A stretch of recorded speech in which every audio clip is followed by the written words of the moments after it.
Um, Hello, everyone. Thank you so much for joining us. I can see quite a few of you who have started trickling in. Welcome to everyone from India, from Africa, from any other parts of the world that you are joining in. We are live and we have a very, very exciting session lineup for you today. So for all, I see close to 100 students who have already joined into the session. Very quickly in the chat window, if you could let us know which city or country you're dialing in from. We really want to know where our students are coming in from today. And yes, it will also serve as an audio and a video check on my end. So we have Janvi who says, hello. Hi, Janvi. We have Krish from India, Siddhi from Mumbai. We have people from Hyderabad, Delhi, anyone from outside of India, Africa, or any other country. We have someone from Nepal who's tuned in. So quite a few of you. There's someone from Bangalore, Delhi. Yeah, quite a few people from Delhi there. We have someone from Mumbai, Kathmandu. Great. So lot of traction happening. So keep your comments flowing. Like I said, we have a very, very exciting masterclass brought to you today by King's Business School. And we are going to be talking about from classroom to careers, navigating your future with King's Business School. So for those of you who have just tuned in, we are close to 170 students in the chat room and quite a few of you who are letting us know which city they are dialing in from. For those of you, like I said, who've just joined in, King's Business School is a part of King's College London and is, of course, as the name suggests, situated in the heart of London. It offers a wide range of undergrad and postgrad programs, which you are going to know more about today, along with, of course, their offerings, scholarship, funding, deadlines, and what to do, what not to do. With over students from 80 countries, they provide a lot of invaluable insights for diverse global perspective. And of course, collaborative community is something that everyone at King's believes in. I'm going to do a quick introduction to the panel today, starting with myself. My name is Sabahat Pirzov. I'm the Associate Director at Seed Global Education. We are a UK headquartered company, so this school in London is very close to our heart. And we facilitate interaction between top universities like the one that we have with us today and prospective students like yourself, giving you a taste, a chance to explore what these universities have to offer, and thereby helping you making the right choices in your higher education and, of course, career plans. Joining me on the panel today is Rupinder. Hi, Rupinder. Hi, Sabahat, and thank you so much for the introduction. So like Sabahat said, my name is Rupinder Morrow. I'm one of the senior careers consultants working at King's Business School. I have a wealth of expertise behind me supporting undergraduate and postgraduate students enter the world of banking, finance, and accounting, financial services, a range of different business sectors. I'm also ex-Big Four, so I can bring that expertise when advising and guiding students. I'm really looking forward to delivering the session today. Thank you. Thank you so much, Rupinder. So Rupinder also has a special interest in supporting international students such as yourself and work-related learning. And she also teaches a master's module on work-related learning in higher education for the University of Warwick. So thank you so much, Rupinder. Along with Rupinder, we also have Martin, who's the global partner and student recruitment manager at King's Business School. Hi, Martin. Thank you so much for joining us. Hi, Sabahat. Thank you for the introduction. How can I follow on that after Rupinder? But hello, everyone. My name is Martin. So I'm the global partner and student recruitment manager for King's Business School. As mentioned, one of the faculties at King's College London. I travel around the world. I meet the students. I'm very passionate about it, helping students and giving them tips how to succeed. I'm international. I was international student myself, so hopefully I can share some tips and information. And I hope to see some of you in India in January, I think, when I'm Yes. heading again. Yes, you are. Thank you. Thank you so much, Martin. So for those of you who have joined into this session, Martin is absolutely passionate to recruit diverse cohorts who will, of course, be future business leaders and thereby make this world a better place. We all want to do that with education. So with that, I'm going to try.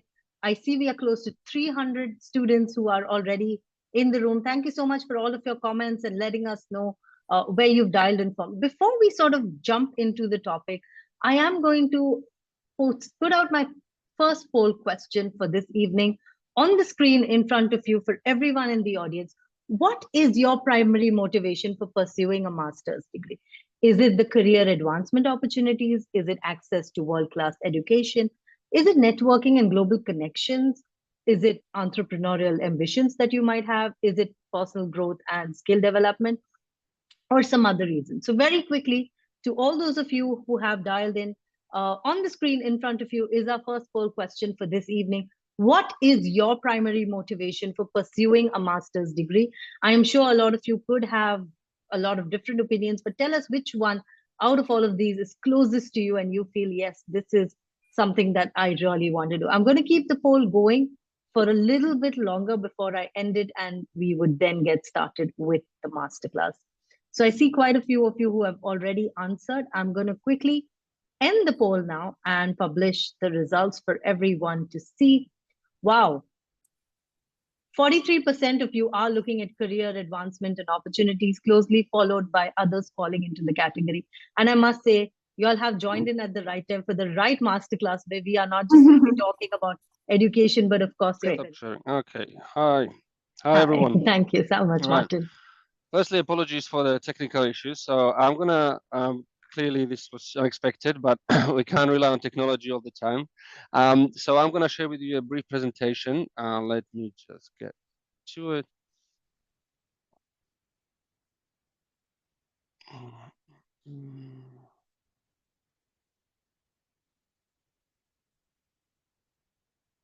Please let me know, everyone, if you see the screen. We can see it. Yeah, we can see it. Okay. And is it all good? Yeah, all good. Perfect. Perfect. So once again, hello, everyone. So my name is Martin. I'm, like I mentioned, Global Partner and Student Recruitment Manager. And really, because I have probably 10 minutes, I will take you briefly through our portfolio, who we are as a business school, and why King's, of course, and a little bit of a tips and application and scholarship, of course, which we all want to hear about. So as you heard, we are part of King's College London, well-established university with a history of excellence. We will be celebrating 200 years soon. And we are the youngest out of 9 faculties. So King's Business School started as a School of Management in 1989, and in 2017, we gained the status of business school or faculty. But of course, this is the advantage of being business school within the well-known university and established university through interdisciplinary approach to education, so we can get the expertise from other faculties. Because today, to become a successful business leader, it's not all about only a cash flow surplus and so on. We are currently ranked as a King's College London 40th in the world, according to QS, and 38th on THE, 36 actually, we improved this year. We're doing well in graduate employability in UK, and as we're looking for not only students who are going to make a positive impact, we're really looking at the global impact. So the 24th in the THE impact ranking, and as of UK universities, King's College London is ranked at 6th. But let's look at the King's Business School. As mentioned, it's the youngest faculty of the family of the faculties here at King's College London. However, we're really proud as a business school to be triple accredited in the shortest amount of time from all the business schools. So after 5 years, we already secured a triple accreditation. Now, just to put it into perspective, no one really knows exactly, but there is around 5,500, 6,000 business schools around the world, and only 132 could be a couple more maybe since I checked, but less than 1% is triple accredited. Now, we don't have a time to go into it, how is it beneficial, but I think according to, according to research of 2 universities, students graduating from triple accredited business school on average enter better position and therefore higher salary. But of course, it's more than that. But this is just one interesting fact. We are currently ranked 3rd in the UK for business and management, and have been shortlisted by the Times Higher Education last year for the Business School of the Year. And as for the biggest survey, which is across undergraduate and postgraduate students at business faculty, we have received the highest score. So students are pretty satisfied and happy at where they are. So among other reasons, as mentioned, international community. You will be, if you will decide to join King's College London, King's Business School particularly, you will really experience an international community from the academic side, but also, of course, from the student side as well. Various social aspects and activities we do, our student recruitment teams, Opportunities, that creates the opportunities not only inside of the classroom, but outside. So our careers team, which we'll speak about, create lots of events, our student experience team, we have new entrepreneurship institutes and so on. And of course, the alumni connection. Now, King's College London has over 200,000 alumni network. Business school itself, it's around 18,000 at the moment. And lots of our modules, I mean, you will participate through your modules on a real life cases and various projects with the real companies. So with the community, as mentioned, I will not read every line here, but as you can see, we're growing. Last year, we had 1,300 postgraduates. We're really growing as a business school, so almost 3,000 students. This year, we really increased, once again, year on year, our numbers of various nationalities. King's College London has over 180, but we are very proud that already at the business school, we got 116 nationalities across the campus. We have our unique scholarships, which I will touch on later, and we also started executive MBA, which we have a second cohort, so now total 44 students. We are very competitive, and just to we're going to look at the programs very quickly, but just to give you an idea, we got 15 full-time programs, and we receive every year average 14,000 applications. So as you can see, a quite competitive university. So I separated the programs into categories, and the numbers next to it just tells you roughly how big is the cohort, how big is the class. I think this year we got a little bit more on certain classes, but we got 6 finance programs. Now, some specialized finance programs, as you can see, banking and finance, most popular course because I have lots of optional modules. But this is all listed on our website. So please, if you're interested, interested in any of the courses, have a look. Our marketing programs, international marketing, popular with students applying from India. But I advise you to also look at specialized. You know, we are living in a digital world. So digital marketing and international marketing, 2 of our marketing courses. Very popular actually, because I looked at again one from India, strategic entrepreneurship innovation. It's not only for students who wish to who wish to start their own business, even if it's very popular. I think lots of students from India use our optional module in family business. I think yeah, but it's also to teach you the entrepreneurship kind of mind skill. So you might end up working in a private or public company, but it's not only if you want to become an entrepreneur, but of course, very popular program. MedTech Innovation, there is only 8 programs like that around the world. And actually the person who participated, the academic, in designing these 7 of the 8 programs, is now director and teaching at this program. So if you're looking for career in medical technology, which is a multi-billion-dollar industry, a very unique program worth checking out. Our management ones, I think very familiar ones, as you can see, ESG management, I would like to mention. Companies are playing catch up.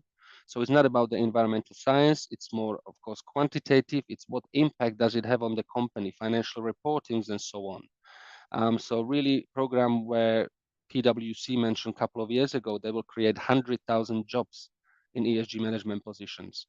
And of course, our new program and latest addition to our portfolio, management and technological change.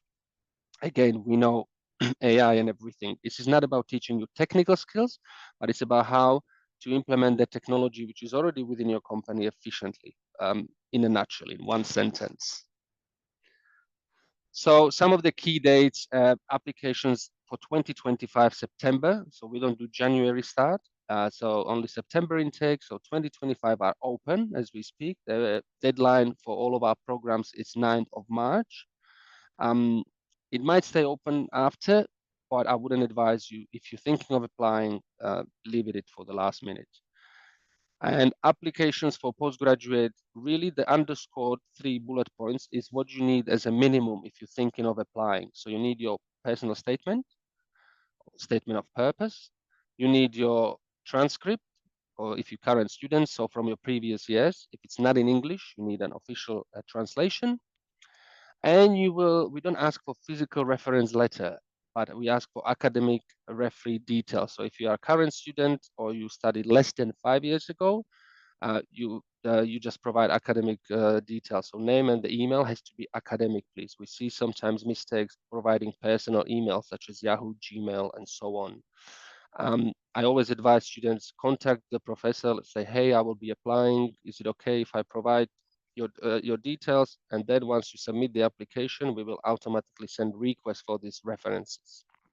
Now, you can submit the application without English language test, but if you do have one, and we recognize many, again, it is on our website. IELTS is 7 overall, 6.5 each skill minimum. You can add it to your application, sooner the better. Please check the entry requirements of each of the program, because some will require specific modules or specific subjects within your undergraduate studies. So how do you start it? It's really, really straightforward. It's directly on the website. You find the program. You will see the right top corner. Application is open. You register on King's Apply account. I always say it's like any online account you would open. You register by providing your name, your email, you put the address, and so on. You choose the correct program. As soon as you start typing in the name of the program, the options will appear. Please pay attention if it's full-time or part-time, because you want to apply to the full-time one. Complete in section, it will navigate you, review. Once you fill up all the sections, review everything back. I always advise it, and submit the application. The application has an application fee of £130. Now that leads me to lead to scholarships. Now, so we really recognize at King's Business School, and we want to support the brightest students, from around the world. So we have our unique scholarships. These scholarships is up to £10,000, applies to every postgraduate full-time course I have just shown you. So the 15 full-time postgraduate courses. And the way it works is you need to apply for the course. If you receive an offer, conditional or unconditional, so you receive a positive response, you will then receive an instruction how to apply. You are eligible to apply for the scholarship. So first you need to receive the offer for the course you apply to, and then you can apply for the scholarships. There are various categories, so please have a look at our website. If you just put King's Business School scholarships into searching engine like Google, Bing, or whichever you're using, it will come up. And you want to, that's why I said the application, one of the advantages applying earlier, because to have an offer, because if you have an offer, you can apply for scholarships. So these scholarships applies to all the courses, full-time postgraduate courses at King's Business School. What I'm really happy to announce, because I've been last year in India and we're going to do it again next year, we have one extra scholarship, and this is particularly applies only for students domiciled in India. So it's a Vice Chancellor Awards. This initiative comes with sharing with other faculties. And this scholarship is in the value of 10,000, not up to, so it's 10,000.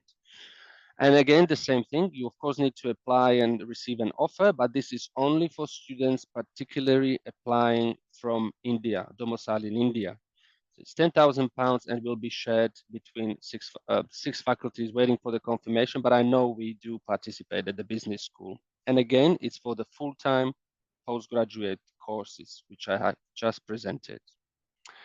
But like I said, the study also, it's more. So we also have societies. They provide various activities for students. And I asked them if they can send me some very quickly pictures of what they do. So we have over 350 societies at King's College London. To my knowledge, is the university with the highest number of societies. And these are actually run by students. King's College London, we support them, but these are run by students. The presidents of all the societies are students at the King's College London. And these are some of the examples they do, which I wanted to share with you. Excuse me.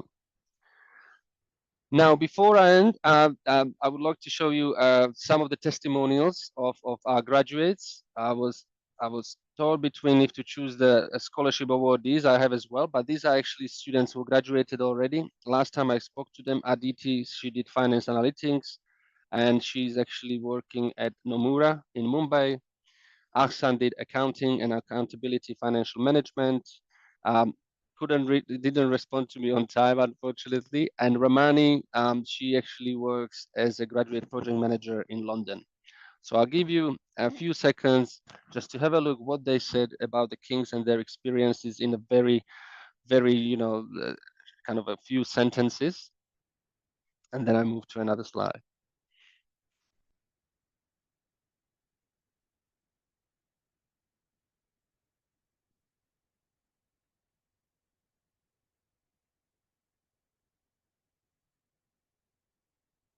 Lovely. I know these are quite longer testimonials. Okay, so that would be it for my part because, like I said, limited amount of time. But please, if you are interested in any of the courses, or instead of looking for all the information, register your interest. So like this, we can inform you if there is an online session happening and more. You can follow us on the social media. So there is quite a few accounts. So there's King's College London, King's Business School, but this one is for business school. And of course, it's worth looking at. And I would strongly advise you, if you're thinking of applying, have a look at the LinkedIn account as well. Reach out to alumni who did the course, ask questions. But like I said, there's many tips I could give, but this is my time. So thank you very much, everyone. And I will now pass it to Rupinder. Thank you. Lovely. Thank you so much, Martin. That was really helpful. Rupinder, before I sort of let you jump in, Martin was kind enough to share a QR code. Mina, Mina Ashraf, your question was, how do you get to know more about the webinars, etc., that the college hosts for international students? I hope you had a chance to capture the QR code. Nonetheless, we will share the recording with you as well. So you can definitely log on to the website and get more information about that. Rupinder, I just want to quickly check, are you all set at your end? Well, I'm hoping so. I'm going to no go problem. back Let's give to, it a try. Let's give it a try. But also I have emailed, Martin, I have emailed the entire PowerPoint to you. So maybe if I'm not able to, then you might be able to share the PowerPoint. Can everyone see that now? It's still not showing full screen for some reason. Yeah, let's leave the full screen. I'm not, any difference there? No, same slide still. Okay, can you see my slides moving forward? No. No. Okay, I think the best thing might be, Martin, could you share the slideshow? Working on it. I've stopped Great. I'm just going to run my second poll question for this evening quickly before we get this little itsy-bitsy issue out of the way. I hope you all had a chance to listen to the wonderful presentation that Martin had. I see quite a few questions which have come in. We are going to get to them shortly, but before I sort of hand over to Rupinder, I'm going to use my second poll question for the evening, which is right on the screen in front of you. To everyone in the audience, in your opinion, which university resource is most crucial for securing a job abroad post-graduation? Is it industry immersions? Is it internships? Is it one-on-one coaching? Is it workshops? Or do you feel no? All of these are equally important. We need all of them to help us get a better job and understand a little bit more about the job market. I see quite a few of you who are clicking away. I'm going to keep the suspense building for a little bit more before I sort of go ahead and announce the results. I'll wait for a few more. We are close to 420 people in the audience. If I could have more of you to cast your vote quickly. In your opinion, which university resource is most crucial for securing a job abroad post your graduation? Industry immersions, internships, one-on-one coaching, workshops, or all of the above? With that, Martin, if you're ready, let me know. Yep. All right, great. I'm going to end the poll question and share the results with everyone. As you can see, 61% have said all of the above, closely followed by others who would definitely want to know some or the other aspect of it. Great. So with that, I'm going to hand over to Rupinder. Rupinder, if you could tell them a lot more in detail about how King's Business School is going to be helping all these future students out there. Can you see the screen? Yes, I Martin, can. we can. Yeah. So let's just quickly cross the poll out. Lovely. If you could just move to the employer event slide. So just fast. Yep. and again and again. Perfect. So really good poll, actually, because what I did notice was that industry immersions came up quite high, as did internships, as did all of the above. And what you'll be really pleased to hear is that the King's Business School Careers Offer touches on all of the above, right? So we have a huge number of employer and alumni events every single year. This slide really is just talking to the events that we took place in October of 2024. So in October of 2024, we had a really, really successful part-time jobs fair. And this was about sort of 80 employers advertising part-time jobs that would work alongside your full-time master's program. We also had lots of employers at our generic graduate King's Careers Fair. And this was where employers like PwC, the Big Four, all of the banks, the Google, the Amazons, and all of the larger graduate recruiters came on campus to talk about the various different internships and graduate vacancies that they have. We also had a number of networking nights, and these were slightly smaller scale events, which were giving students a really good opportunity to better understand what a day in the life of an investment banker looks like. Rupinder, please, sorry to interrupt, if you want Yes. next slide, you need to let me know. I do. What a day in the life of an accountant looks like. So I'm not going to read all of these events, but it just does give a real indication that we do run a huge number of employer and alumni events every single semester, every single academic year, to enable you to better understand the sector, to enable you to better understand the different roles within a sector and help you refine those career decisions and build your professional network. Next slide, please, Martin. We've talked a little bit about some of the specialist programs that we have. So one of the specialist programs that we have specifically for students across the 6 MSc Finance programs is our Career Impact program. So if you're interested in any of the finance programs, in your first week on campus, you'll be invited to a 3-day Career Impact program. Next slide, please, Martin, and the next slide after that.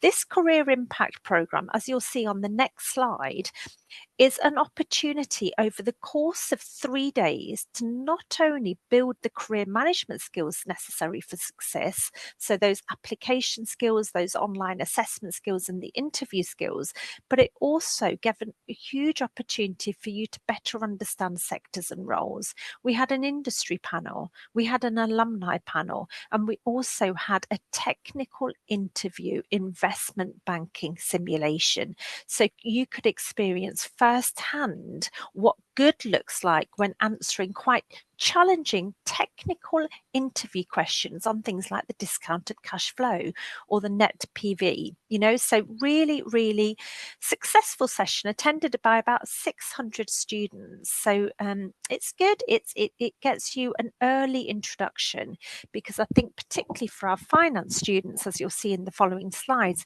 it's really important that we get you ready as quickly as possible. Next slide, please, Martin. We have a lot of support for our international students. I'm the international lead careers consultant for the business school, and I have sort of experienced firsthand, both at King's Business School and also at UCL, where I previously worked in their School of Management, just how important it is to have some additional support available for our international students. What that additional support has looked like this year has been company presentations with global employers, which we've been delivering both on campus and virtually. So our students can, alongside their studies, better understand the opportunities that are available, not just in the UK, but also in China, in India, in Europe, in the States.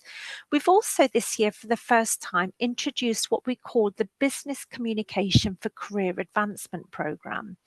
This will run 5 times throughout the academic year, and it's a 4-workshop program which is really to support our international student community with building their professional communication skills.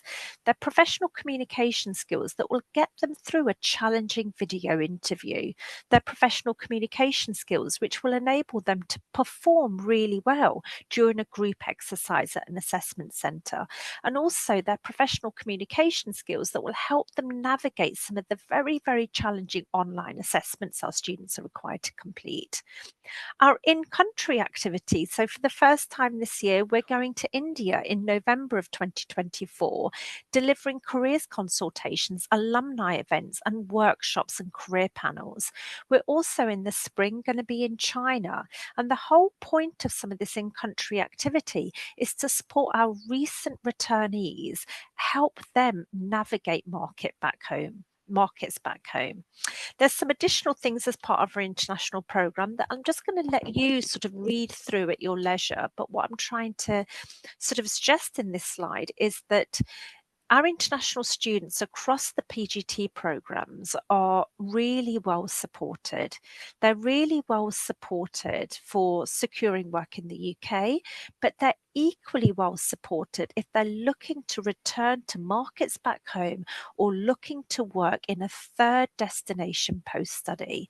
And that's what the global kind of employability and careers program at King's Business School is all about. Next slide, please, Martin. It was really interesting to read that about 44% of the students in the recent poll that was ran were really keen on learning more about industry immersions and also internships. We all know that markets are very, very competitive. The UK market, the India market, the China market, the market in the States and right the way across Europe. These are competitive graduate labour markets. Any student who thinks that just coming out with a degree is enough, it simply won't be. Recruiters are looking for you to have built up a wide variety of different experiences and skills as a postgraduate student. And at King's Business School, we really value that. So as a King's Business School student, you'll have the opportunity to engage with micro internships during the 2 reading weeks. Last year, we had micro 1-week internships with actual recruiters in finance, strategy, ESG, human resource management, data analytics, and marketing. These are really valuable additions to your CV. We've also run things like the 48-hour startup, which was a 2-day weekend event where you would actually set up a business. We've got the King's Investment Fund for all of those investment bankers amongst you, where you would actually trade with some of King's money. This is a really good opportunity for students who are interested in being a portfolio manager, in being an analyst. You know, you take on actual positions of responsibility and trade over 3 to 4 months. Additional opportunities, we've got experiential learning with a fantastic trading provider called Amplified Trading, where you get a really good insight into what M&A entails, what private equity entails, what trading entails. What I'm trying to suggest with this slide is that the King's Business School invests a lot in ensuring that our students have not just the academic knowledge from their program, but they also have the work-ready industry skills to really stand out in what we know is a crowded market globally. Next 2 slides, please, Martin. Professional skills, not going to talk too much about professional skills or resources, but this again is just to give you an idea of some of the trading skills that we've got available, some of the technical skills modules that we have available, and some of the digital resources to help you build your career management skills. Next slide, please, Martin.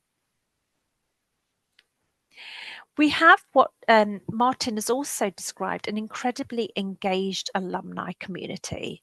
We've got 12,500 alumni on LinkedIn, King's Business School alumni, and a further almost 300,000 King's College London alumni on the LinkedIn platform. And this provides a really incredible opportunity for you to make connections and research different career paths. To give you an idea of what some of our King's Business School postgraduate students have gone on to do, many secure work in the Big Four. many in the UK, many globally. Lots of our students have gone into various different divisions, front office, middle office, back office in investment banks, others in investment management companies, hedge funds, private equity firms. We've also had many of our students go into central banks, to the FCA and other regulatory bodies, and some have gone on to PhD study. So there's a lot of success at King's Business School, and I think this careers offer really supports students' success. Next slide, please, Martin. This is just, again, something for you to read over the next couple of slides. We've got lots of feedback from students really saying that they've benefited from the career support. We've also won awards, as you'll see from the next two slides. King's Business School, the careers team won the Team of the Year at the 2024 Summer Deans Award, and also a recent trip to China, King's Business School was awarded the exclusive Global Employers' Choice Award.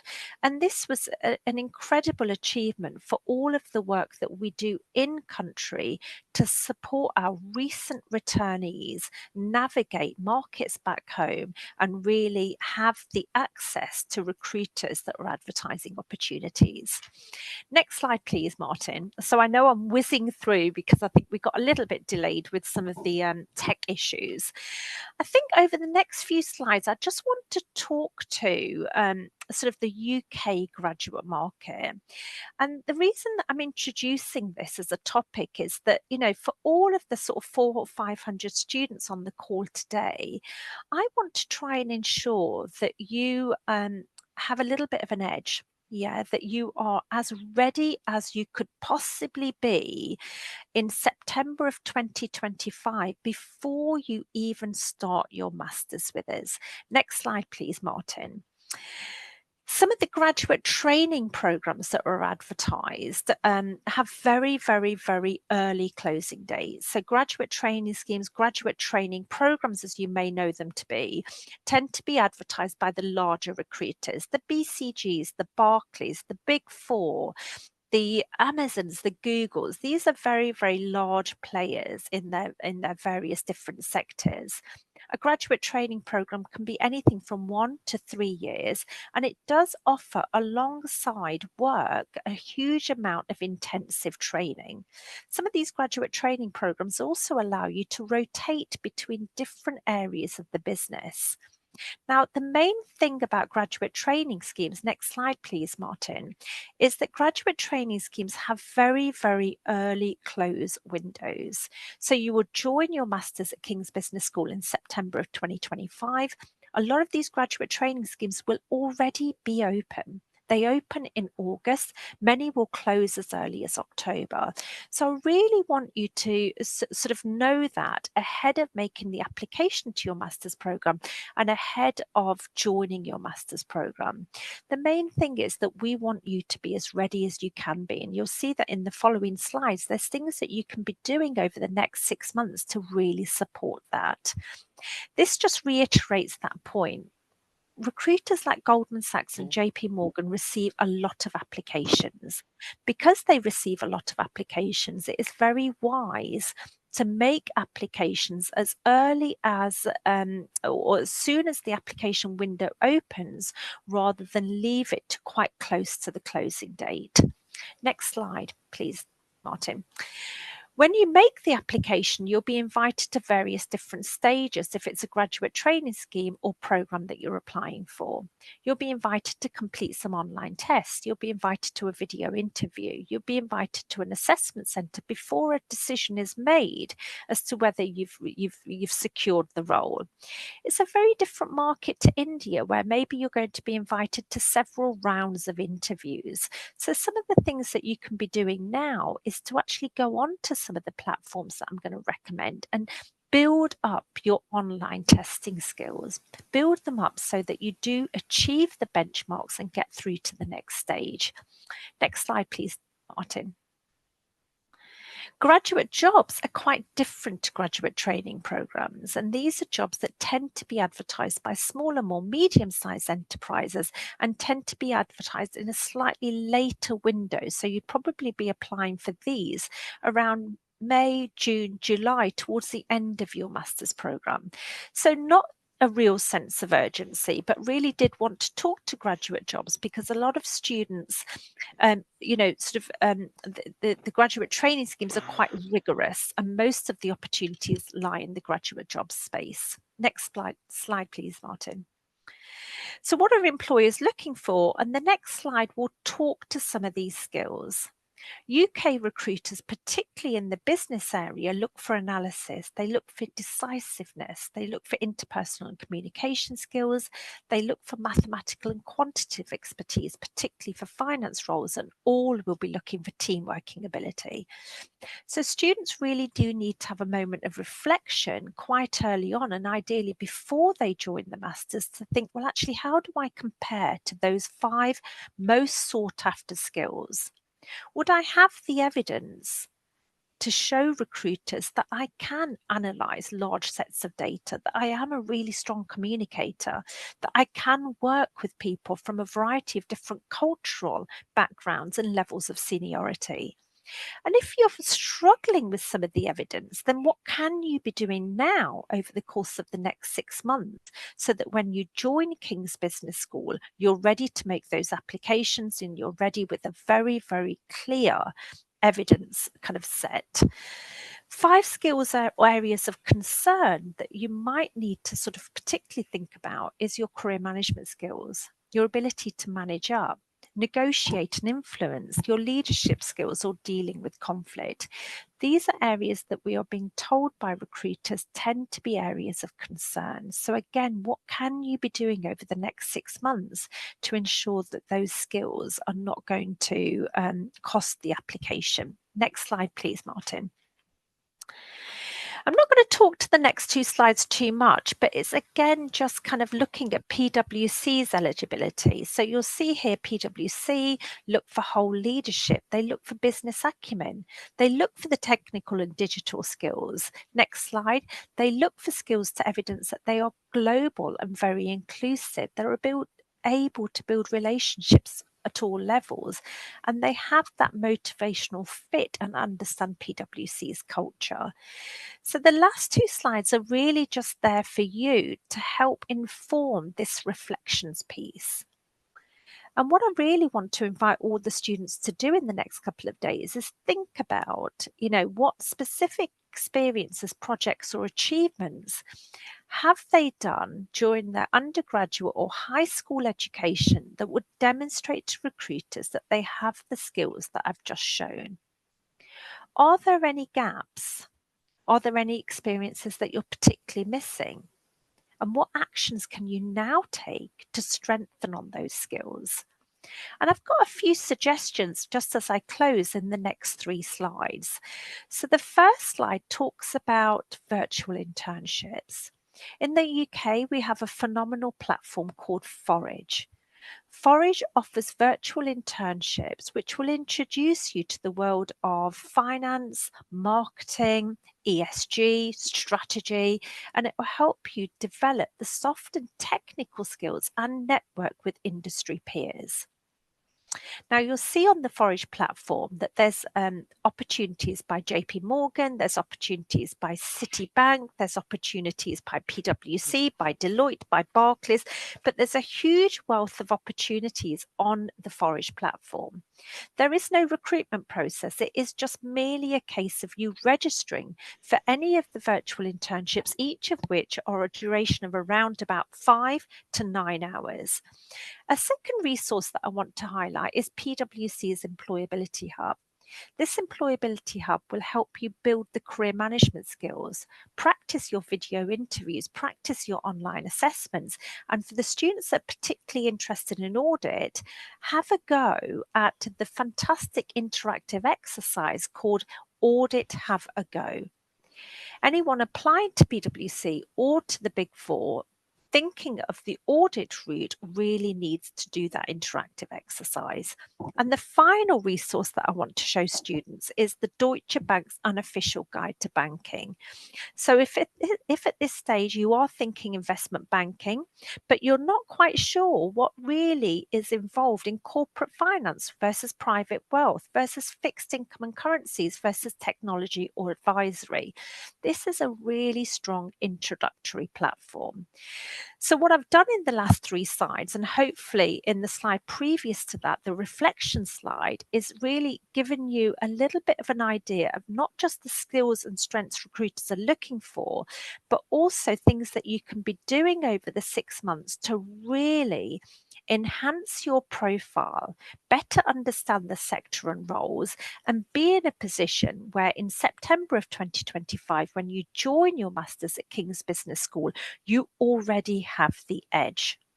You already have the career management skills to succeed through some of the rigorous stages of the selection process, and you already have the evidence for the analytical, for the team working, for the communication and interpersonal skills to make you stand out in what is always a crowded market globally. I'm not going to talk to this final slide, but it really is just a reminder that we have a comprehensive program of support for students at King's Business School through these various different interventions, because what we aim to do is we really aim to support you with succeeding in your career post-study. That's it from me. Really happy to take any questions. So back to you. Thank you so much, Rupinder. That was really, really insightful. And yes, we have covered almost everything. Thank you so much, Martin and Rupinder.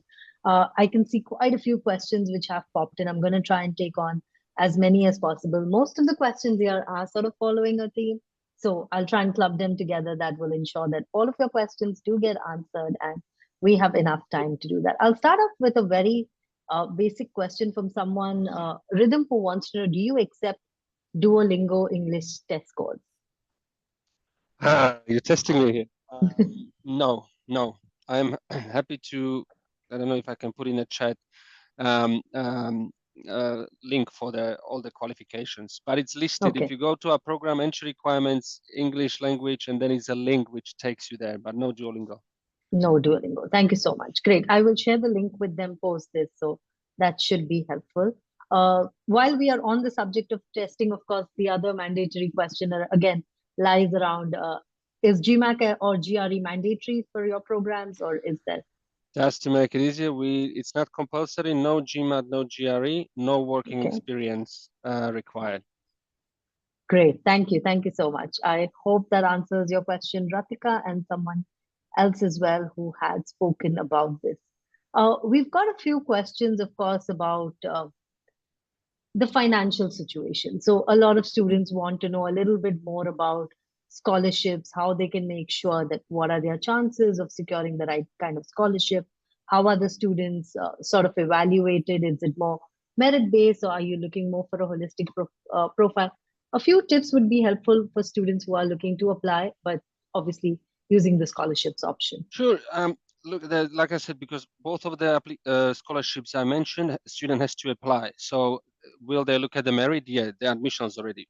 We are one of the best universities, so that's pretty. But that will not be the decisive factor. So they will have questions. Now they don't tell me what they are because they know I would share it with my students. But I can tell you that, for example, the Vice Chancellor Scholarship, it's particularly surrounded around how to become a community and have an impact. How the degree will help to have a student to have an impact. We want to make the world a better place through our education. We're looking for responsible leaders, and therefore this is for the Vice Chancellor. It's not just academic. Nobody will ask questions about, for the program the student applies. It's more about getting to know more the student. So the questions, unfortunately, are not listed and will be not. But yeah, merit has to be there, but it's not decided based on merit. Great. I hope that helps. No problem. Thank you. Yeah, that should give them a good understanding. Another question, of course, as international students, we spoke about the various deadlines which are available. And, this sort of always comes up where students want to know that when is the best time for them to start preparing, which deadlines should they be applying to? what is an essential roadmap for any student who's looking to enroll in, let's say, the 2025 intake? Prior to this, and I said I was an international student, I was recruiting for 112 universities. They all tell you apply as early as possible. Do not rush Right. it because it has a domino effect.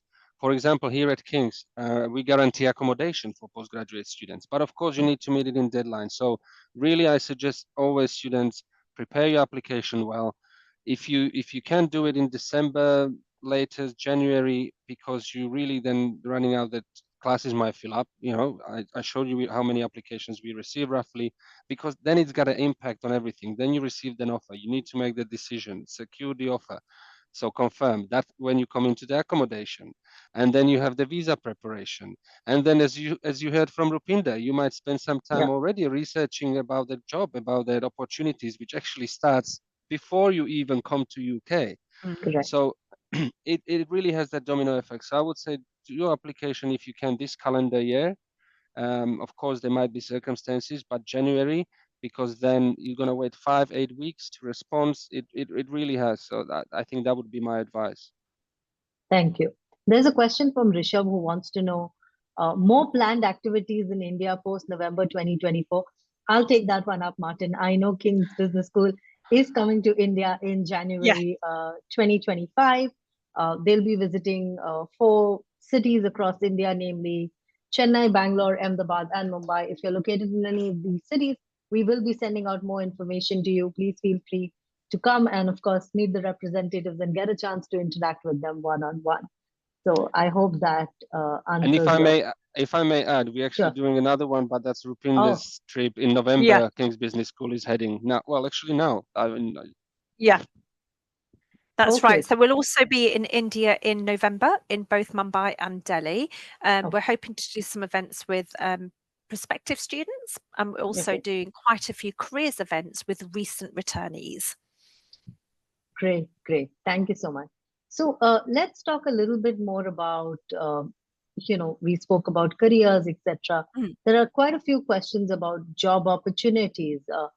What is the kind of, jobs which are available to students? And of course, a few of them, let me get a specific question for you. Want to know what is the job market like, especially for graduates from King's Business School? What are the average starting salaries? What is it that, for international students, ROI becomes a very, very important factor. So these questions become very crucial. Rupinder, if you could shed some light on that as well. Absolutely. So, so there is the job market in the UK is still very, very healthy in the business area. So a lot of our students work for the Big Four. In accountancy, in audit, in strategy, in advisory roles. We have a lot of our, I'm the senior careers consultant who mainly supports students across the 6 MSc finance programs. That's my specialist area of expertise. That's the students that I would see more or less on a daily basis through various different workshops and career programs and one-to-one consultations. We have other careers consultants that specifically work with our international management students or with our marketing students or with our ESG students. So we have different careers consultants that have different programs that they look after. In terms of the finance space, there's a lot of opportunity. Yeah, so we're not finding that that opportunities have decreased over the course of the 2024 cycle. The process is rigorous. Okay, I'm not going to lie. Students are required to go through multiple stages. And what I tend to say to students is those that succeed are the ones that are always 2 steps ahead. Okay, so at the point of application, we need to be very, very confident. And I'm saying the point of application for our postgraduate students is within weeks of them arriving. At the point of application, it's very, very important that students have already drafted their CVs, that they're already fairly strong on writing cover letters. They've already got their evidence base together.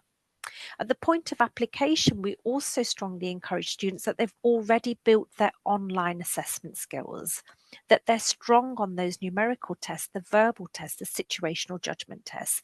These are the students who will succeed. When they're sitting online assessments, they need to be fairly comfortable and confident at sitting a video interview.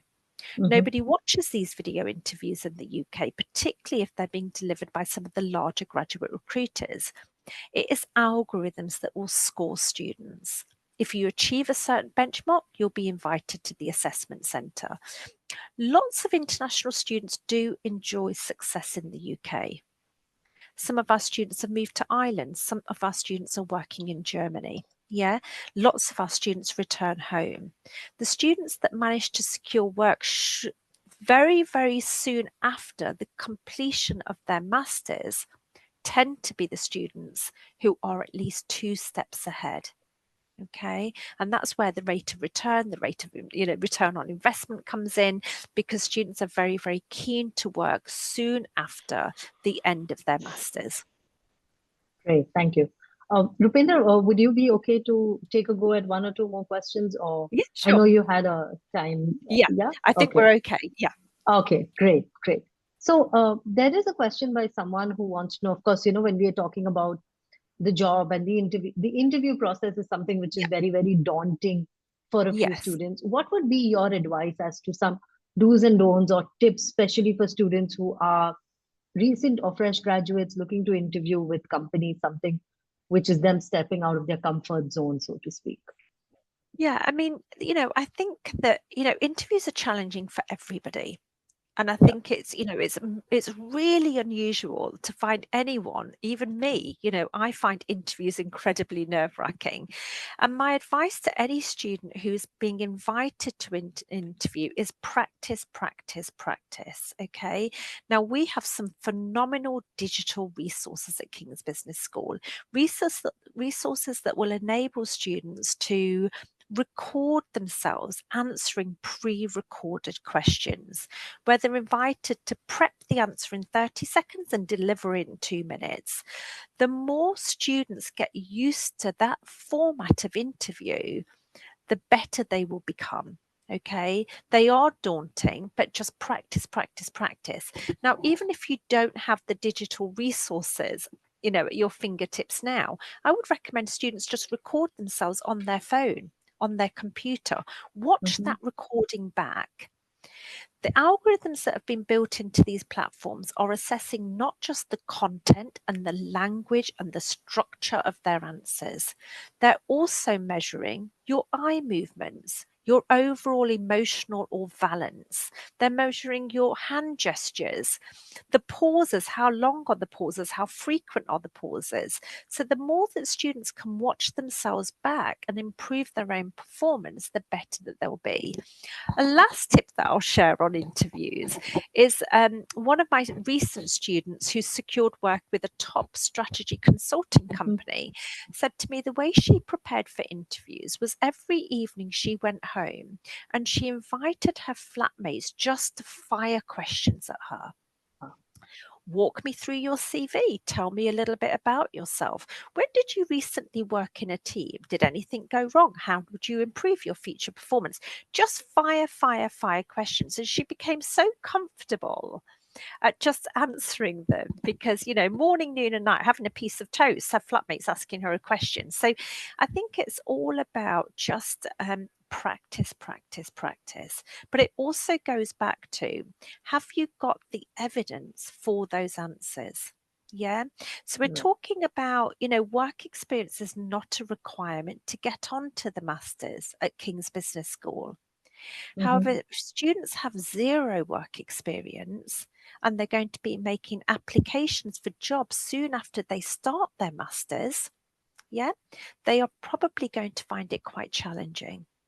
So what can students with very little work experience now in November of 2024 do before September of 2025 when they join their masters? And that's why I have suggested looking at platforms like Deutsche Bank's Unofficial Guide to Banking, engaging in some virtual internships on the Forage platform to really build those employability skills so that they have the evidence to answer the interview questions. Great, thank you so much, Rupinder. I know we've gone slightly over time, so I see Martin has already started firing away at some questions in the Q&A. Yeah. Thank you so much for that. So I'm going to rephrase this question a little bit because we always sort of get these kind of questions. So there's someone who's saying, I'm pursuing an ACCA. Would that sort of increase my chances? Anyone, although work experience is not a requirement, let's say students just want to sort of know that, if they do have prior work experience, or if they have an ACCA certification, or they have done their CFA, does that sort of give them a competitive edge as compared to the other applicants while applying to any of the programs? So I always say to students, and I discuss this with the directors of the programs and admissions, of course, if you have a working experience, for example, mention that, but don't tell us only what you did, please. Don't just submit your CV. Don't. Lots of students do that. Tell us what skills did you gain, what experience, what are you bringing to the class as an individual? You are unique. You're bringing a different. We encourage students to question how we teach and so on. So ACCA for quantitative programs, but please don't think of it that it will replace the GPA requirement. Correct. This is sometimes a common mistake. We are very vigorous. Admission is very vigorous about the entry requirements. So, but yes, if you do have, yes, bring it on. I speak with directors of the finance program. We have a great balance. There are students who have 1-2 years experience or other programs. So it also enriches the class. So you wouldn't be the only one if there was a question from one student. But mention it, but it first comes the academics. Just want to make Correct. sure that from our admission. Great. Thank you so much. One last question to you, Martin, before I let you go. While we have spoken extensively about how students do not need work experience, if someone who has, let's say, graduated 2 or 3 years ago and has a little bit of gap in their resume for whatever reason, would you all still consider those students as well if they were to apply to any of your programs? Sure. Yes. There's no problem. Look, with today challenging market, Rupinder touched on that. It doesn't necessarily mean the student needs to fulfill it with the work. Please just be aware some of our programs, and particularly, one only, international management, which I know is pretty popular from students it's not recommended to students if you have more than 2 years working experiences, because of the setup of the curriculum. So please, if anyone is thinking about it, you rather want to think of more specialized master.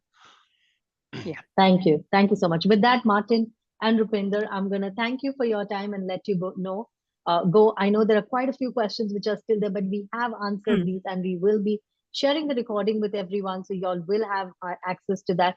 In case if there's anything more, you feel free to reach out to us at Seed or reach out to the team at King's Business School. We will share the website and other links with you. That should be super helpful. With that, thank you all of your lovely audiences. I still see around 200 people in the room who've stayed back. Thank you so much for sticking with us. Rupinder and Martin, this has been absolutely wonderful. Thank you so much for your insights. And thank you. From the questions, I can see that the students found it very, very engaging. So we'll stay in touch. Have a great day. Bye. Thank you, everyone. You. And I'll see you in January. Yes. Yeah. Good luck. Bye. Thank you. Bye-bye. Bye-bye. Bye.